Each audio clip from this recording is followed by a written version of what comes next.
फिल्मी गलियारों में कभी कभी उन कलाकारों के बारे में भी बात होती है जिनका अस्तित्व पूरी तरह से मिट चुका है, पर कुछ कलाकार इतने बदनसीब होते हैं कि उन्हें याद करने वाली पीढ़ी का भी ठिकाना नहीं है। 20वीं शताब्दी के दशकों की बात की जाए तो हम समय के जितने पीछे जाएंगे वहाँ हर पड़ाव पर गजब कलाकारों की याद ताज़ा हो जाएंगी। पर यहाँ एक परेशानी ये भी है कि 1940 के पहले के कलाकारों के सिर्फ नाम सामने आते हैं, पर उनसे जुड़े किस्से और कहानी समय के बहाव में गुमशुदा हो चुका है। आज हम जिस हस्ती के बारे में बात करने वाले हैं उन्हें आपने ब्लैक एंड व्हाइट फिल्मों में कॉमेडी करते हुए देखा होगा। गंजापन, सामने वाले दांत ना होना और गोल गोल आंखें, इन नैसर्गिक तत्वों के कारण उस जमाने में हमेशा मशहूर रहने वाले कलाकार बूढ़ो अडवाणी की कहानी अपने आप में दिलचस्प है। दोस्तों, मैं हूं आपकी अनामिका और स्वागत है आपका अपने चैनल में जिसे कहते हैं biography and real life story. अगर बूढ़ो अडवाणी ये नाम आपके लिए नया है तो इस वीडियो को अभी लाइक कर दीजिए। दौलत राम अडवाणी उर्फ बूढ़ो अडवाणी का जन्म 17 अगस्त 1905 में अविभाजित भारत के सिंध प्रांत के हैदराबाद शहर में एक सिंधी परिवार में हुआ था।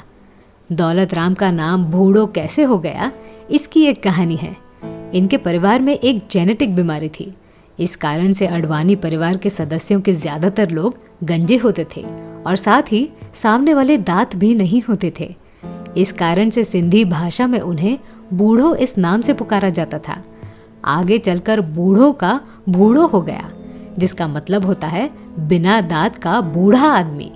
पर कहते हैं ना, कुछ लोग डिसेबिलिटी को भी अपॉर्चुनिटी में बदल देते हैं। दौलत राम अडवाणी भी ऐसे लोगों में थे।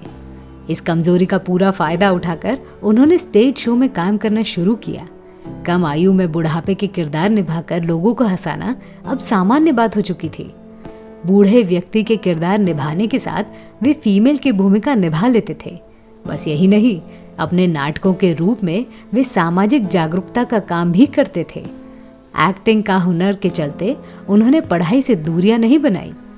बूढ़ो अडवाणी के उभरते कला को सबसे पहले मोहन भावनानी ने नापा। उस दौरान मोहन होनहार फिल्मकारों में शुमार थे।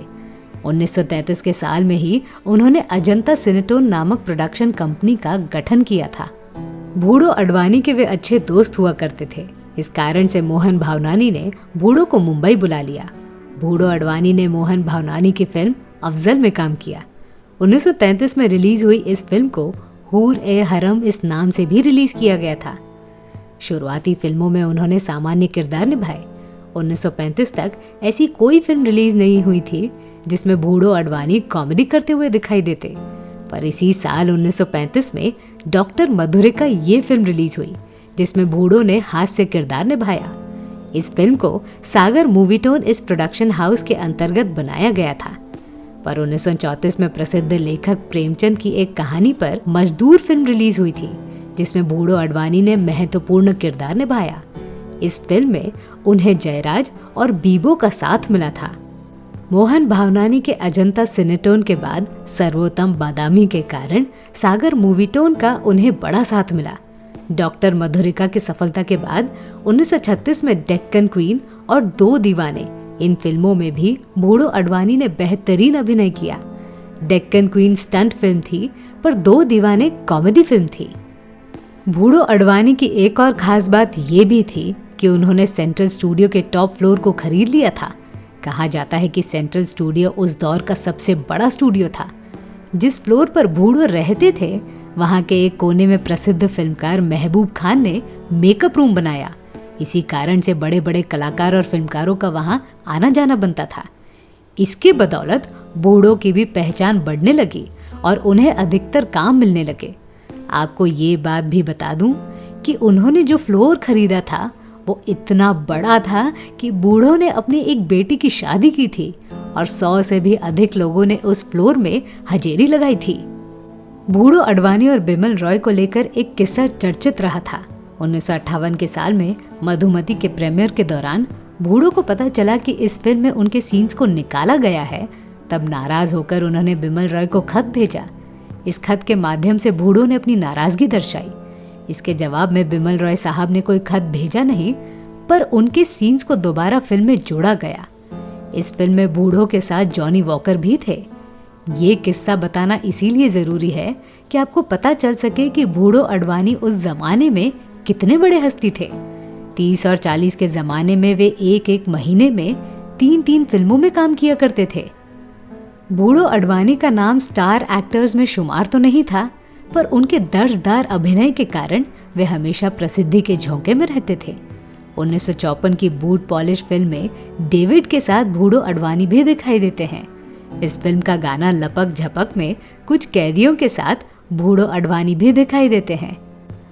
आज के ज़माने में बूढ़ो अडवाणी की कई फिल्में टेलीविज़न पर आती हैं, पर दुर्भाग्य से उन्हें पहचानने वाले दर्शक भी कालवश हो चुके हैं। उनकी फिल्मों की बात की जाए तो 1933 के साल में शुरू हुआ उनका सफ़र 1977 तक लगातार चलते रहा।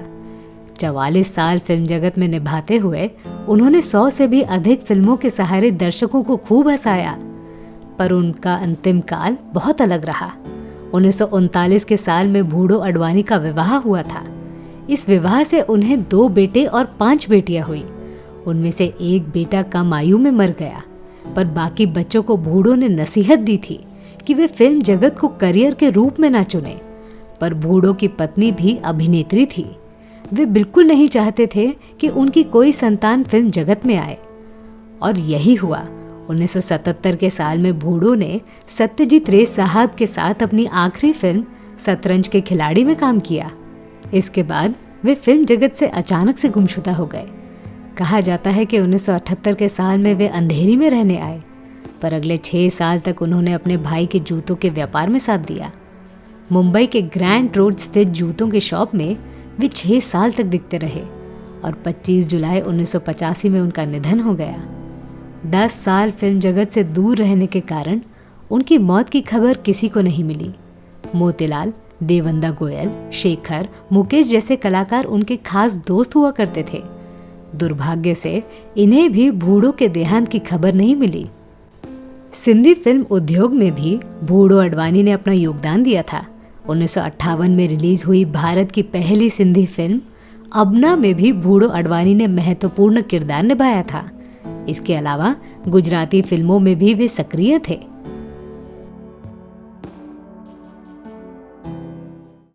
तो मैं थी आपकी अनामिका। मेरी सुनाई हुई कहानी आपको कैसी लगी, ये हमें कमेंट सेक्शन में ज़रूर बताइएगा, और हमारे channel biography and real life stories को सब्सक्राइब करना न भूलें। नमस्कार।